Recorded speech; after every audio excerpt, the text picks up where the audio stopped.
Madame, Monsieur, bonjour, merci. Merci de nous retrouver pour un nouveau forum. Pape Diouf au Sénégal, Jerry John Rawlings au Ghana, André Johnson au Togo. Le coronavirus continue de piocher ses victimes dans la cour des grands, mais des petits aussi. La semaine dernière, la barre des 10 000 morts par jour a été atteinte. La pandémie, comme elle va, comment s'organiser pour vivre avec la maladie, c'est le thème de cette semaine. Pour en parler, nous avons deux personnes ressources. D'abord, le docteur Michel Kodom, il est médecin interniste, il préside l'ONG M-Afrique, et le professeur Mounero Salou, il est bactériovirologue à la faculté des sciences de la santé à l'université de Lomé. Merci, chers invités, merci d'avoir accepté notre invitation.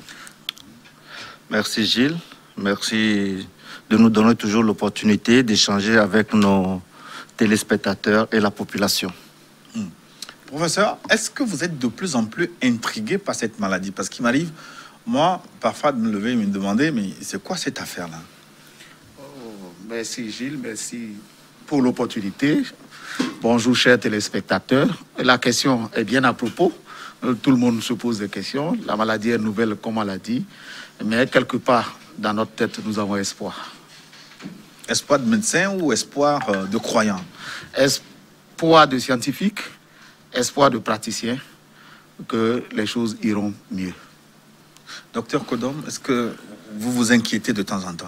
Alors, vous savez, cette pandémie nous a donné un peu une idée de l'inexactitude quelquefois de nos propos sur les plateaux. Et lorsqu'on voit un peu les tendances aujourd'hui, nos comportements au quotidien nous donnent beaucoup plus d'espoir parce qu'on avait prédit, quoi qu'on dise, l'apocalypse. Mais aujourd'hui, on s'en habitue, on va qu'à nos occupations, on essaie de redémarrer l'économie. Et je pense que c'est le nouveau visage optimiste que nous devons avoir de cette pandémie. On ne doit pas aller vers le confinement en Afrique. Nos moyens ne nous le permettent pas. Et donc, nous devons nous armer de courage, prier beaucoup, parce que ce virus n'a pas fini de livrer ses mystères. Et pour nous, je rejoins ce que le professeur vient de dire. Nous devons rester optimistes, tout en veillant à ce que ce virus ne prenne pas le dessus. Et c'est peut-être ce qui explique aussi le maintien de l'état d'urgence dans la plupart des pays africains pour que justement nous puissions continuer à veiller à ce que nous ayons cette idée de tout faire pour ne pas être contaminés. Mais de plus en plus, peut-être c'est une impression de novice, on a l'impression que le virus échappe un peu au contrôle, parce que ça fait quand même 1 an que cette affaire dure, professeur Salou. Échappe au contrôle, je dirais non. Je vais vous faire rire d'ailleurs. En ce qui concerne le virus n'a même pas espoir à ce que nous disparaissons. Parce que lui, il va vivre sur qui? Sur les animaux? Donc, à un moment donné, nous allons aller vers un équilibre. Ce qui a existé avec d'autres virus bien avant va se produire avec ce virus.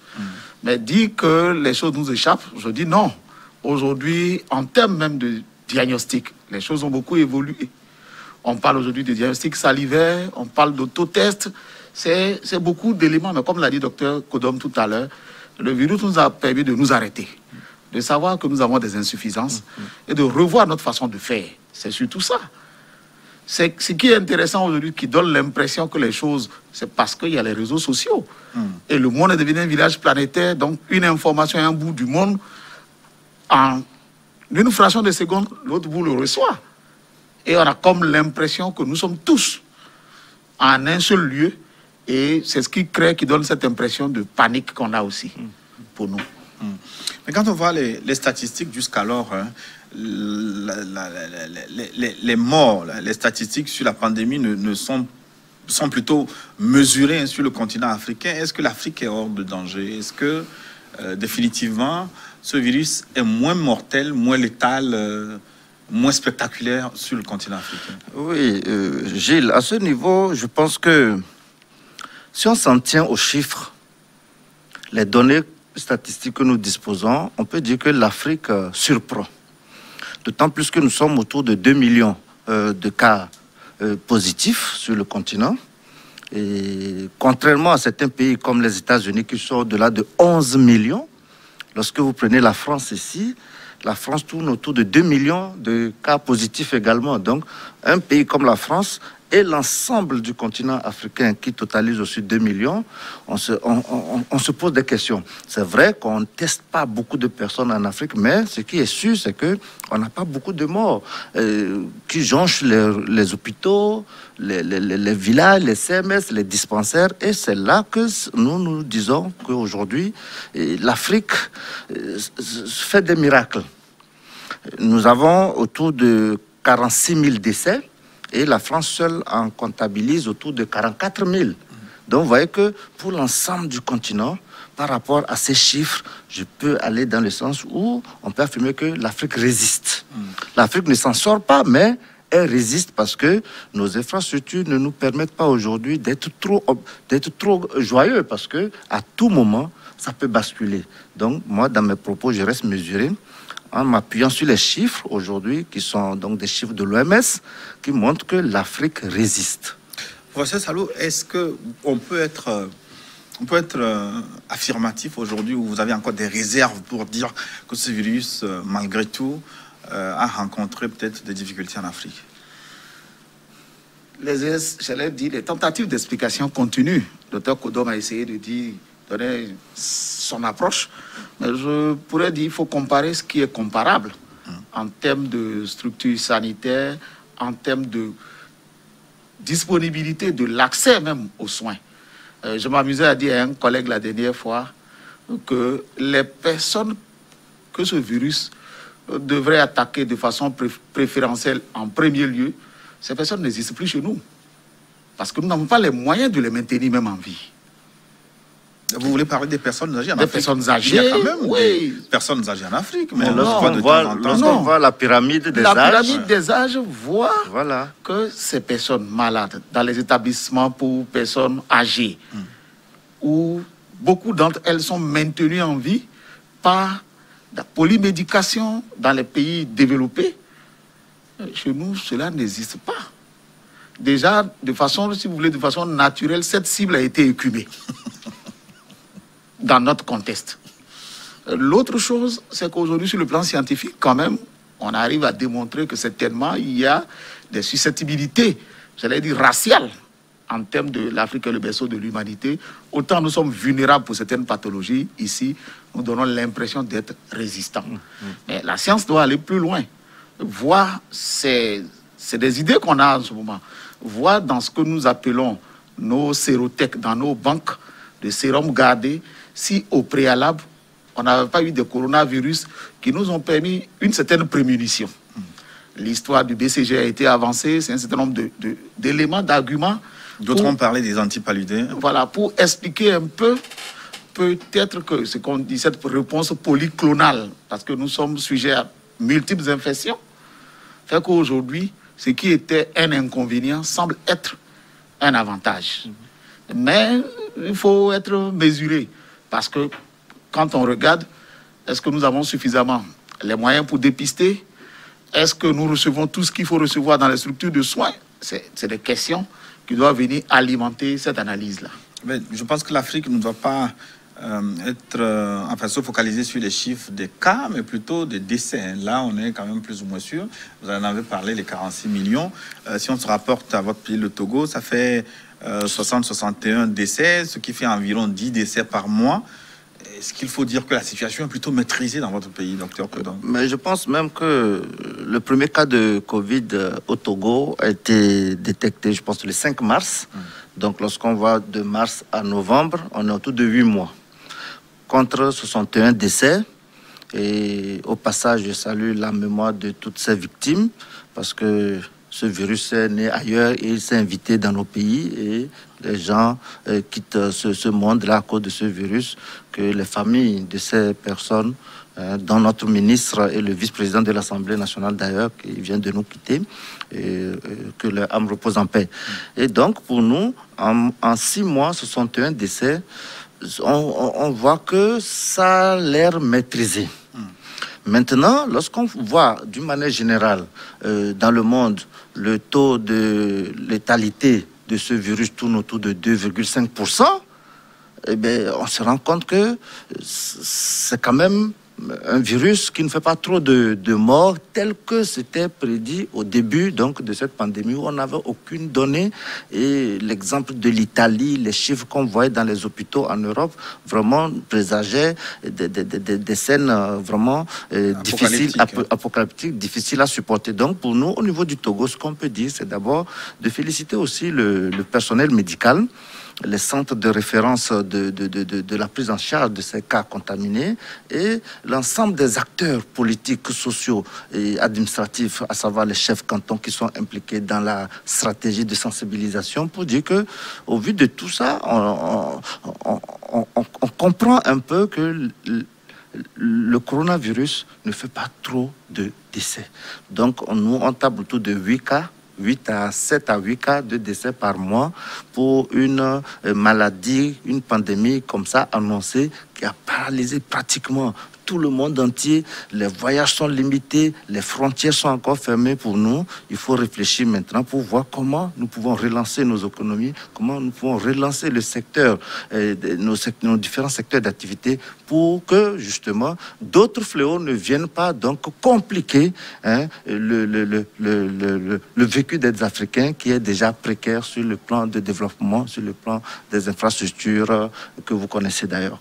Et ce qu'il faut ajouter en ce qui concerne les statistiques du Togo, il a été dit que sur la soixantaine de morts, la plupart en réalité ne sont pas décédés du coronavirus pour ainsi dire, ils traînaient plutôt d'autres pathologies. Merci. Je crois que pour revenir un peu sur les chiffres, en valeur absolue, 61 décès sur la période de la pandémie, on dira, ce n'est pas alarmant. Mais une vie est une vie. Nous voudrons profiter de l'occasion pour présenter toutes nos condoléances aux familles éplorées. Mais dit qu'en valeur relative, lorsque vous faites un pourcentage, ce chiffre est élevé. À relativiser aussi parce oui, que par rapport, le dépistage n'est pas général. Oui, mais par rapport à l'ensemble du dépistage que nous faisons, ce chiffre est... Et nous voulons lutter pour qu'il y ait 0 décès. Et donc, il faut aussi qu'on essaie d'identifier les facteurs qui font que beaucoup arrivent un peu tard dans les structures de prise en charge. Il y a cette peur de la maladie, le déni et souvent les conditions de, j'allais dire, de gestion du décès. Surtout que lorsque l'individu décède, l'enterrement doit être digne et sécurisé. Et des fois, certains de nos compatriotes ont un peu peur. Maintenant, lorsque vous parlez des cibles, c'est vrai qu'il y a des facteurs de risque qui ont été établis et qu'il y a nécessité de savoir finalement quelle est la cause du décès. Je voudrais vous faire rire. Si vous êtes tuberculeux, que vous avez un accident de la voie publique, que vous décédez, on vous comptabilise comme décédé de tuberculose. Quand bien même, donc c'est un choix. Quand bien même on sait que c'est un accident de la voie publique, mais dans les décès de tuberculose, on va vous inclure. Ici aussi, ce travail doit être fait un peu pour diminuer le poids de la peur. Parce que les facteurs de risque identifiés, que sont le diabète, l'hypertension, l'obésité, sont des pathologies pour lesquelles le stress n'est pas un élément intéressant. Si l'individu est stressé, cela fragilise davantage le système immunitaire. Il est clair aujourd'hui que pour les diabétiques, Dr Kodom est interniste. Par le passé, la phrase qu'on disait, du fait du non-contrôle de la glycémie, il y a beaucoup de sucre qui circule. Cela permet aux bactéries de pouvoir piluler, donner les infections. Mais on est allé plus loin pour comprendre aujourd'hui qu'au niveau du système immunitaire, il y a quand même, de façon précoce, dès que la glycémie est perturbée, un des acteurs clés du système immunitaire, au niveau des cellules de l'immunité, il y a une cellule bien connue du nom de natural killer, si on traduit en français, cellule tueuse naturellement, dont le nombre diminue. Et cela expose l'individu à beaucoup plus de fragilité. Ça, c'est dans le cas du diabète. Et nous retrouvons beaucoup de diabétiques dans nos patients décédés. L'autre chose, une des complications du diabète de type 2, c'est quand même l'hypertension. Et lorsque vous arrivez au niveau de l'hypertension, le cœur a déjà un problème. Mieux les vaisseaux, c'est-à-dire, le cardiologue peut vous donner l'âge vasculaire. Vous pouvez avoir 40 ans et vos vaisseaux, quand vous êtes hypertendu, ont l'âge de 70 ans, qu'on appelle l'âge vasculaire. Donc il y a un certain nombre d'anomalies qui existent déjà, qui viennent précipiter ce patient infecté dans des situations difficiles où le plus souvent, les soignants dans notre contexte, cela rejoint un peu ce qu'on disait où, fort heureusement, nous n'avons pas beaucoup de cas. Sinon, qu'allons-nous faire avec nos capacités? Oui, mais si le lien entre coronavirus, infection et diabète est plus ou moins clair pour l'hypertension, pour les problèmes mortels, c'est pas aussi évident que ça. En quoi l'hypertension peut favoriser donc justement la dégradation de la situation pour le coronavirus? Que non seulement il y a des aspects dans notre population où à peu près, c'est à confirmer, mais on a quand même 25%, un quart de la population qui ne se sait pas diabétique, qui ne se sait pas hypertendu. Ça, c'est déjà un élément. Et ce sont des pathologies chroniques qui créent des désastres, qui apparaissent avec l'âge qui avance. Mais naturellement, vous avez une maison bien bâtie, les architectes vous diront après 75 ans, cette maison, si on avait les moyens, il fallait la reprendre. Vous achetez un véhicule, même maison, après une dizaine d'années, la fréquence d'aller au garage n'est plus la même qu'au départ. Mais l'être humain, c'est pareil, c'est une machine qui fonctionne, qui vieillit. Et ces pathologies chroniques apparaissent après 50 ans, 60 ans. Quand vous regardez l'âge des personnes qui décèdent, c'est entre 60 ans et allant, où déjà, je l'ai dit, naturellement, par la vie elle-même, vous êtes déjà un peu éprouvé. Et lorsque vous avez des pathologies sous-jacentes, comme le diabète, dont une des complications, je laisserai la parole à mon collègue, est une hypertension. Et deux fois, c'est deux comorbidités. Quand vous prenez l'obésité, cette situation aussi finit sur ces maladies. C'est intriqué. C'est une triade où l'une précède l'autre. Mais finalement, on retrouve les trois chez un individu si rien n'est fait. Et il suffit qu'il y ait, comme c'est une pathologie chronique, il suffit qu'il y ait un déséquilibre où l'individu n'est pas observant pour que ce que j'ai dit tout à l'heure, sous le versant immunité, si votre immunité est perturbée, vous êtes fragilisé. Après, on reviendra. En Afrique, quand on a pris, vous avez vu qu'en Afrique du Sud, on avait beaucoup plus de décès. Mais parce que le Togo, la prévalence de l'infection avait VIH, c'était 2,5%. Mais en Afrique du Sud, à part l'Afrique australe, vous avez des 15%, 20%. Exactement. Donc vous retrouvez des gens beaucoup plus en déficit immunitaire que dans notre condition. Et je voulais même ajouter que le VIH aujourd'hui, dans le contexte africain, doit être cité comme un facteur de risque pour les personnes infectées de corona, parce qu'il faut rapidement tester et s'assurer que il n'y a pas une comorbidité liée au VIH en dessous pour améliorer la prise en charge. Et je voulais citer volontiers l'asthme. Lorsque vous allez voir la plupart des personnes asthmatiques aujourd'hui atteintes de corona, la prise en charge devient très difficile. Et donc, il faut anticiper, il faut dépister. Et c'est aussi l'occasion d'en appeler à la population de faire le bilan sanguin, parce qu'aujourd'hui, nous allons vivre encore pour longtemps avec ce virus et il faut se dépister à temps pour des pathologies cardiovasculaires. Il a cité l'hypertension, et le diabète, l'obésité aujourd'hui, qu'on considère comme une pathologie. Mais je vais revenir à l'aspect, comment on va dire, pratique, ce qu'il faut faire pour corriger la situation. Mais j'ai beaucoup de questions pour vous, docteur Kodom. À la lumière de ce que j'ai écouté jusqu'alors et puis de ce que j'ai lu à gauche et à droite, l'organisme finalement est un tout. Toutes les maladies sont intriquées. Exact. Alors, pourquoi on est autre médecin que médecin interniste? Est-ce que le médecin ne doit pas mettre tous ces éléments ensemble comme l'approche interniste de la médecine? Oui, je pense que c'est ce qu'il faut faire. Et au fait, en réalité, c'est ce qu'on fait au niveau... Mais il y a très peu de médecins internistes. Il y a très peu de médecins internistes. Pourquoi vous avez fait ce choix alors? Moi, j'ai fait... C'est ce qui est fait quand même. Non, il n'y a pas beaucoup de médecins internistes.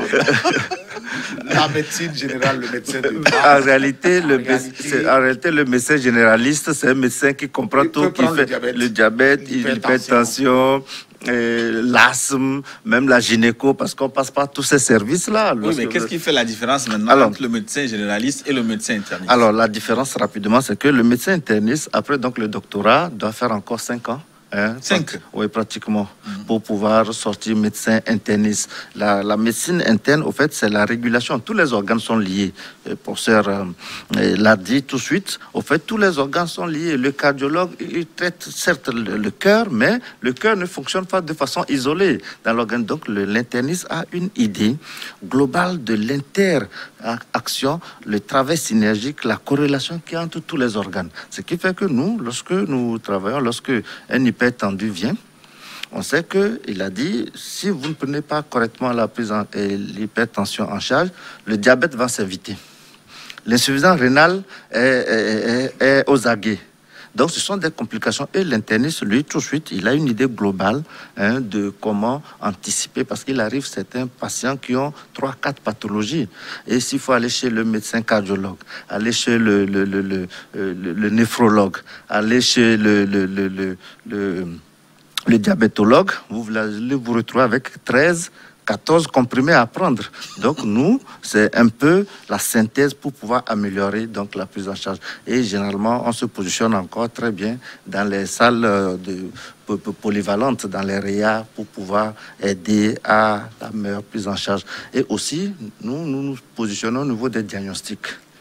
Donc, l'interniste, c'est comment poser des diagnostics beaucoup plus compliqués en ayant une idée que plusieurs maladies peuvent se manifester de la même manière. Et donc, nous veillons à ce que le malade soit pris dans de très bonnes conditions. Et aujourd'hui, avec la COVID-19, vous allez voir que le coronavirus a touché pratiquement tous les organes. Il y a des cas neurologiques rapportés. Le virus s'est retrouvé même dans le liquide céphalorachidien. Donc, vous voyez qu'aujourd'hui, c'est un virus qui vient, on l'a dit en début de cette émission, nous rappeler aussi nos insuffisances et nous devons réajuster donc notre approche holistique de prise en charge donc, de la personne et renforcer donc tout ce qui peut rentrer dans les programmes, dans les curricula de formation pour améliorer donc la prise en charge de la maladie en groupe. Professeur Salou, je reviens à vous pour vous dire, c'est un constat de novice. La spécialisation dans ce cas, moi je la trouve un peu dangereuse, parce que est-ce qu'on peut séquencer les maladies du corps humain quand on sait, comme le dirait peut-être, on dirait en physique quantique, il y a une intrication, c'est-à-dire que on ne peut pas séparer un organe de l'autre. Dans cette perspective, est-ce que la spécialisation n'est pas dangereuse? Non, elle n'est pas dangereuse, d'autant plus que c'est vrai que l'être humain est complexe. Et tout à l'heure, il a parlé d'approche aujourd'hui de prise en charge holistique. Et si vous voulez, l'interniste qui est aussi spécialiste, pour moi, cet interniste-là est quand même le généraliste des spécialistes, qui est un peu au carrefour pour redistribuer pour une meilleure prise en charge. Exact. Et donc, en formant des spécialistes, on forme des individus très pointus. Peut-être ce que vous voulez dire, c'est que si je suis trop pointu sur quelque chose, je délaisse d'autres aspects. Exact. Mais oui, quand l'interniste me dira que c'est le rein le problème, le néphrologue qui connaît le rein dans toute sa composante va être invité. Mais le problème, c'est que le rein seul ne peut pas être souffrant. Le rein seul ne peut pas être souffrant, mais peut-être si on le règle, tout le reste est réglé. C'est ça. C'est surtout ça. Sinon, la spécialisation a sa place. C'est vrai que pour des pays comme les nôtres, au début, on avait besoin de médecins généralistes, d'internistes, mais de plus en plus, avec la disponibilité de ressources humaines, il nous faut aller vers des spécialités plus pointues. Aujourd'hui, vous pouvez avoir un pédiatre qui est un néphrologue. Non seulement il s'occupe des enfants, mais il ne regarde que le rein ou le cœur des enfants. Ça existe. Et c'est cela qui donne l'impression qu'en médecine, il y a beaucoup de sous-spécialités. Mais c'est pour pouvoir bien répondre aux attentes. Surtout que la chose est complexe. Donc, finalement, vous prenez un petit morceau et vous vous en appropriez pour répondre lorsque le besoin est. Bon, peut-être c'est une question qui ne mérite pas d'être posée en ce moment-là, puisque même les médecins sont en sous-effectif. Mais je pense qu'il y a des efforts qui sont faits. Pas des infirmiers qu'on ne dénigre pas des assistants médicaux qui font ce qu'ils peuvent aussi. Oui, mais je pense que actuellement, si je prends le cas des facultés de médecine dans l'espace UMOA que je connais un peu, les effectifs au niveau des étudiants en médecine quand même augmentent. Et ce qui est intéressant, c'est que on aura peut-être de médecins qui ne sont pas très bons en médecine générale comme généraliste, parce que lorsque vous avez un nom pléthorique, l'encadrement n'est pas trop bon. Mais c'est que ces médecins, lorsqu'ils seront généralistes, il faut qu'ils pensent se spécialiser pour répondre donc à la préoccupation du professeur, pour dire que voilà, je suis sorti médecin généraliste, je dois me spécialiser pour que de façon pointue, je puisse maîtriser l'organe dans lequel je veux me spécialiser. Donc pour nous, aujourd'hui, c'est une transition qu'il faut marquer, et le médecin interniste à sa place, mais encourager les spécialisations pour que justement les médecins qui sortent ne se contentent pas d'être médecins généralistes seulement, mais après 3 ans, 5 ans d'exercice, il faut rapidement se spécialiser parce que les jeunes veulent faire la médecine, il y a de l'espace, il y a de la place pour tout le monde, et il y a beaucoup de villes de l'intérieur où il n'y a pas de médecins spécialistes, et pourtant c'est des populations qui vivent aussi dans ces localités. Donc nous soutenons cette approche de former beaucoup plus de médecins spécialistes pour que justement dans les contrées reculées, on puisse avoir des cardiologues, qu'on puisse avoir des bactériologues qui vont gérer des laboratoires.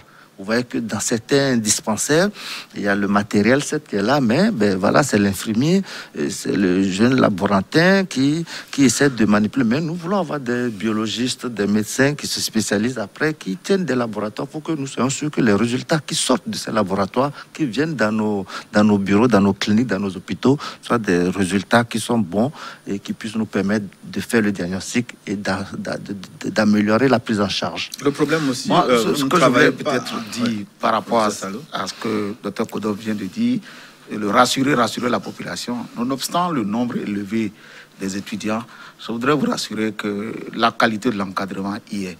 D'autant plus que nous exportons très bien d'ailleurs nos étudiants en médecine. Aujourd'hui, la question, c'est comment créer les conditions locales pour qu'il n'y ait pas des fuites de cerveau. Sinon, nos étudiants, comme je dirais dans beaucoup de spécialités d'ailleurs, le Togolais est performant. Ce que l'on nous reproche souvent, c'est qu'on ne sait pas se vendre. Mais de plus en plus, cette attention-là, on attire l'attention des uns et des autres.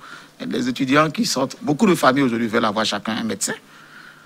En première année, il y a beaucoup qui sont pris, c'est un concours. Mais pour les années qui suivent, vous voyez cette année, même avec Covid, si vous vous rapprochez de la faculté, nos étudiants sont en train de pleurer parce que à la délibération, c'est bon, c'est bon. Si c'est pas bon, c'est sans sentiment parce que vous allez travailler sur l'humain. Est-ce qu'on vous reproche aussi, c'est de ne pas travailler assez ensemble? Est-ce que le constat, c'est quoi? De plus en plus, un médecin égale une clinique. Et même si on est spécialiste, on se retrouve seul. Alors, il faudra peut-être encourager les médecins à travailler ensemble. Non, je pense que ça, c'est des aspects que la vie elle-même commande à un moment donné. Pour l'instant, comme on l'a dit tout à l'heure, quand on tient compte du nombre de ressources humaines formées, on n'est pas encore en dépassement. Mais à un moment donné, cela va se faire de façon naturelle où il y aura des regroupements. 2, 3, 4 spécialistes. Ça a commencé déjà.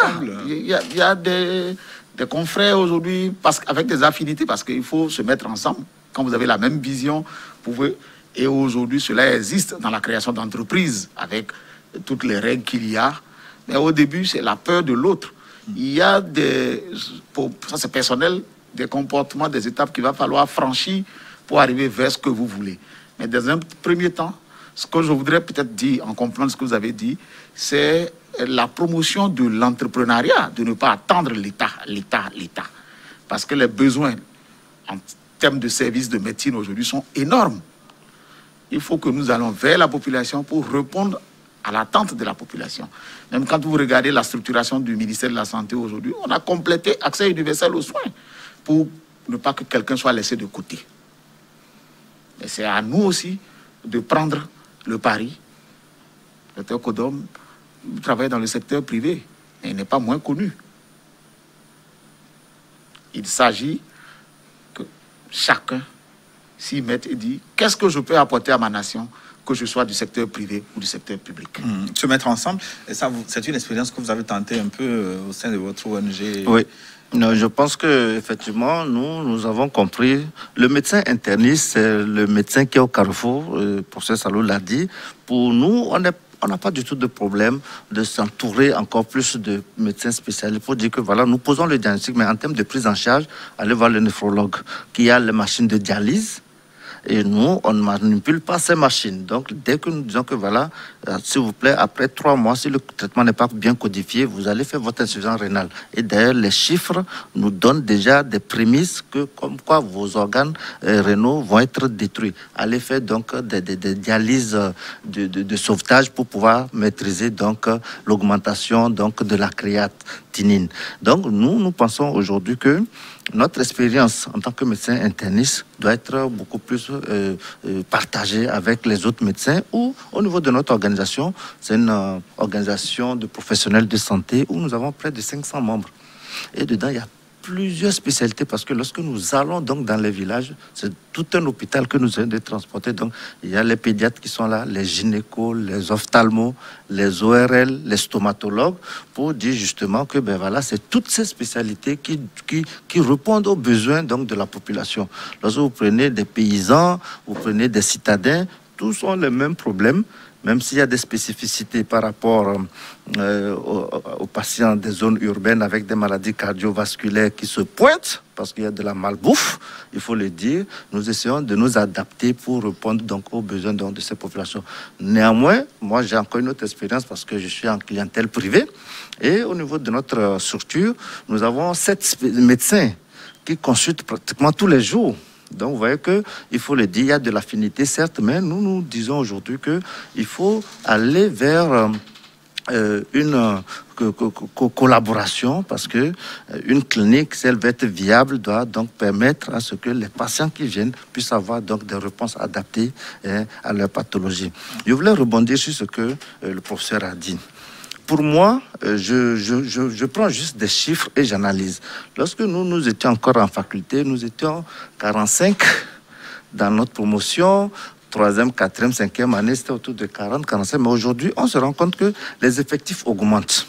Cela n'enlève pas l'engagement des professeurs qui les encadrent, mais ce qu'il faut dire, il faut anticiper en disant que lorsque le nombre est grand, il faut motiver ces médecins dès qu'ils sortent de ces spécialités parce que je vois mal comment 350 étudiants vont peut-être être répartis dans des structures sanitaires et être bien encadrés.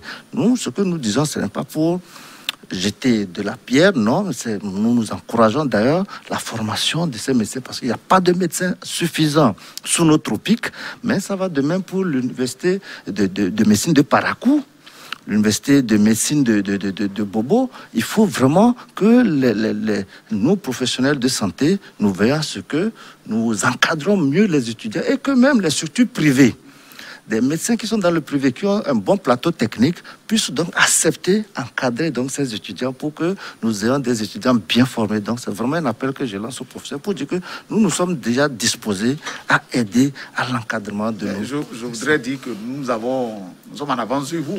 Nous avons déjà signé des partenariats avec les structures privées depuis l'année passée où nos étudiants font des stages dans les structures privées qui ont le plateau technique relevé et les compétences. Parce que aussi bien du privé que du public, la finalité, c'est de prendre en charge nos populations.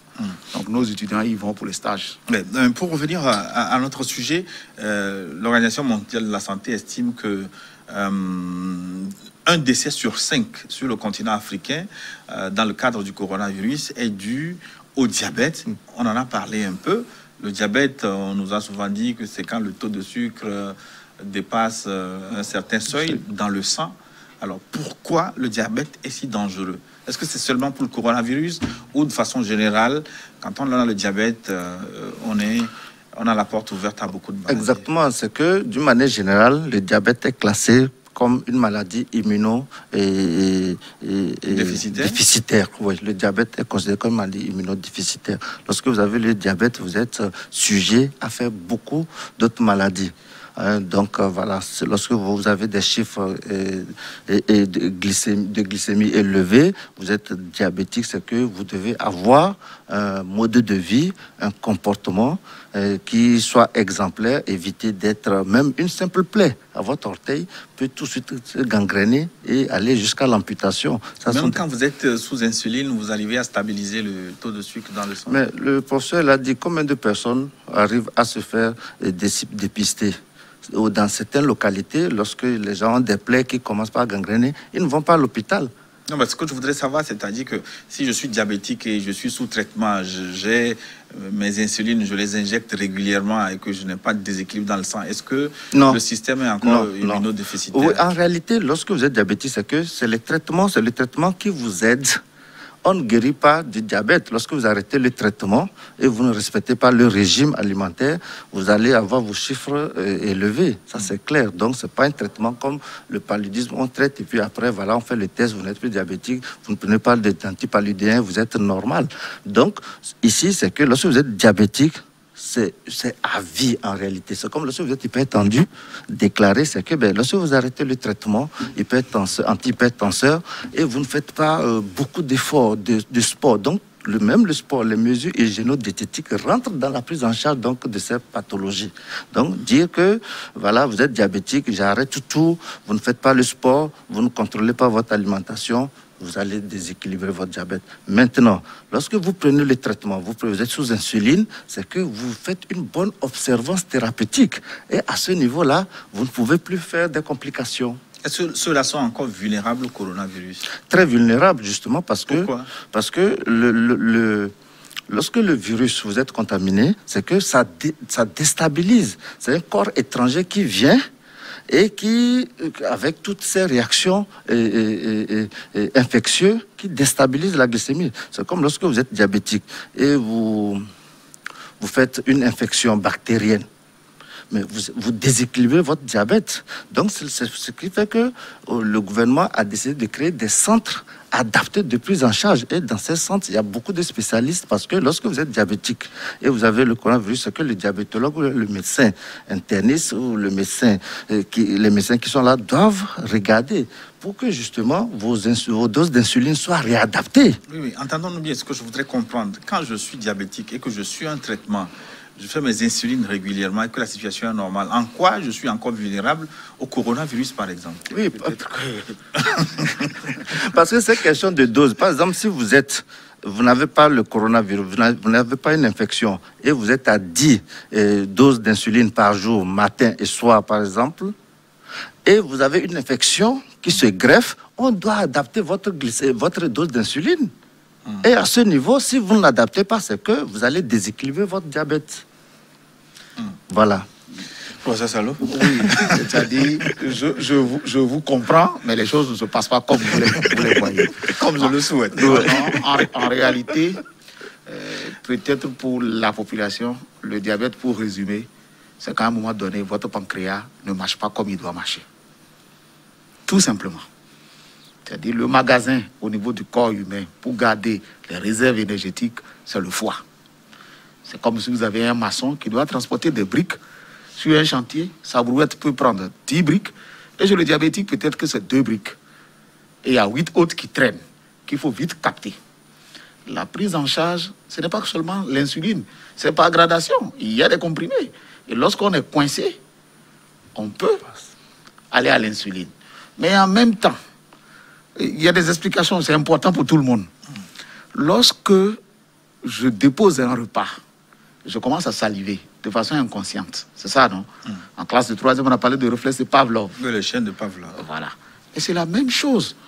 Lorsque tous les diabétiques attaqués par coronavirus ne sont pas morts, je ne dis pas eux tous qui sont morts, ouais. Mais on dit qu'ils sont plus vulnérables. En ce sens que lorsqu'on vous annonce, nous 3 ici tout de suite, si on nous fait le dépistage, que nous, on nous dit que nous sommes infectés par coronavirus, nous allons passer dans un état second, qui, sur le plan physiologique, est un état de stress. Oui. Ce seul état seul suffit pour perturber la glycémie. Oui. Surtout que le stress fait déverser encore du glucose dans le sang. C'est ça. Il vous fait consommer de l'énergie et il est hyperglycémiant. Donc vous vous retrouvez déjà dans une situation complexe chez quelqu'un où c'était déjà complexe. Donc, même à côté du traitement, le traitement bien pris, cet état de pathologie vient, c'est comme quelqu'un qui est diabétique, qui doit avoir un examen ou une promotion, mais il va vous dire, les 2-3 jours là, j'étais pas bien, j'étais perturbé. C'est la même chose. Maintenant, lorsque cela se passe avec un individu, le docteur Kodom est là, on a un paramètre, nous, médecins, santé, qui est l'hémoglobine glyquée.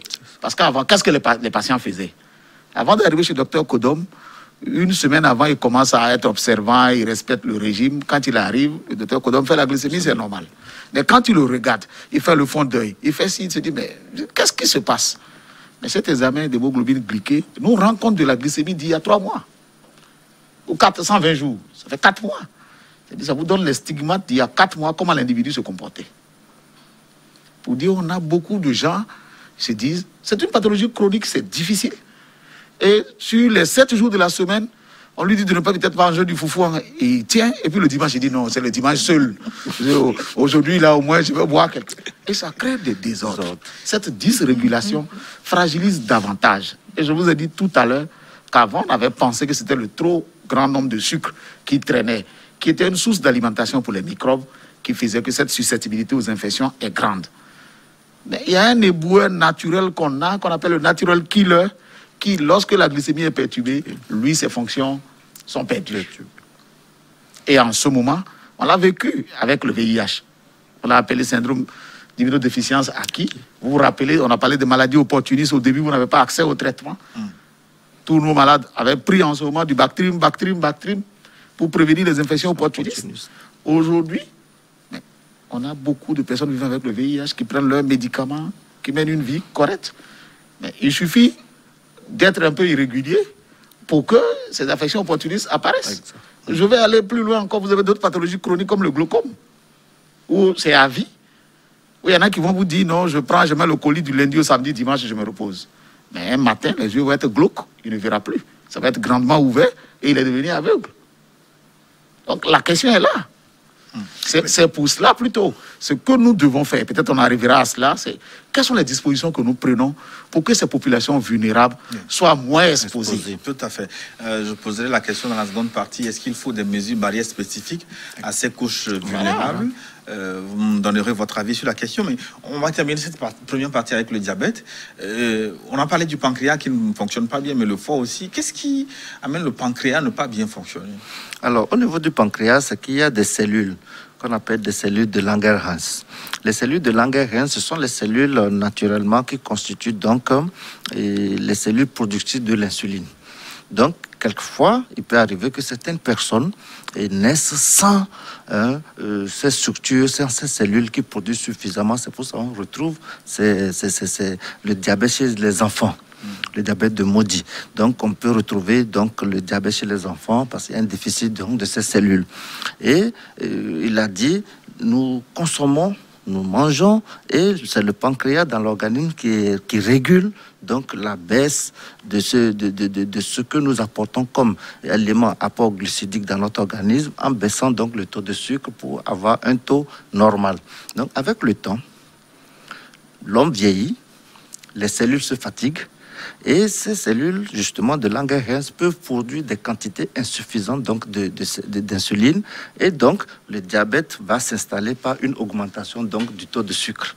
Donc, je fais rapidement la physiopathologie. Et maintenant, lorsque vous continuez pas à manger, consommer, vous faites des excès, vous mangez en grande quantité, vous êtes obèse, mais il y a une accumulation, un grand stockage donc de ces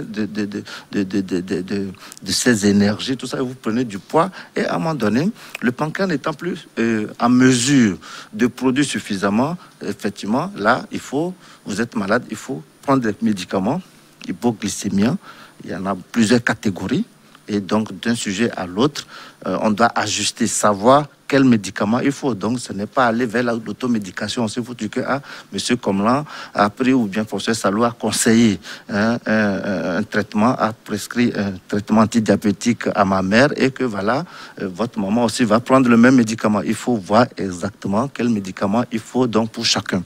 Et à ce niveau, vous allez vous rendre compte que lorsque vous n'avez plus la possibilité de réguler votre taux de glycémie avec les médicaments anti-oraux, vous allez passer donc à l'insuline. Donc c'est un apport extérieur carrément donc de cette substance qui va baisser donc votre taux de sucre dans l'organisme. Donc voilà en gros comment ça fonctionne et c'est intéressant d'en parler pour que la population prenne conscience que le pancréas reste un organe noble parce que lorsque vous êtes diabétique, vous êtes sujet à faire d'autres infections, d'autres maladies qui sont généralement mortelles. Le pancréas, mais aussi le foie, dit-on, parce que j'ai déjà entendu que le dysfonctionnement du foie provoque le diabète aussi. Au niveau du foie, c'est le stockage. Il a dit, c'est le stockage. Donc, il a dit, lorsque vous avez le repas, alors, je vais vous expliquer rapidement comment ça va. Lorsque vous êtes obèse, on vous dit de faire un régime, c'est qu'on vous prive normalement, lorsque vous avez faim, au niveau du cerveau, au niveau de l'encéphale, il y a un message qui passe, on dit voilà, j'ai faim. Donc, vous avez envie d'apporter un aliment par la bouche. Donc, l'estomac est vide, il faut envoyer des aliments. Une fois que les aliments sont envoyés, le foie le stocke. C'est une réserve. Et après, il distribue au cœur. Il dit, voilà, le cœur, il faut envoyer un peu de substance pour que le cœur fonctionne. Donc, c'est le métabolisme de base où, même si vous n'avez pas mangé, le stock au niveau des foies permet à ce que ces organes-là puissent fonctionner. Et à un moment donné, le foie, n'ayant pas donc de réponse par rapport aux aliments qui vont être mangés, utilise les réserves.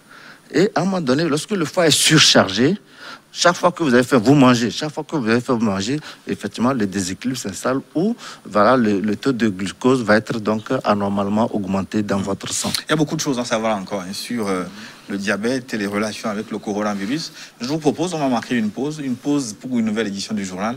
Nous allons nous retrouver dans une dizaine de minutes pour cette discussion passionnante. À tout de suite.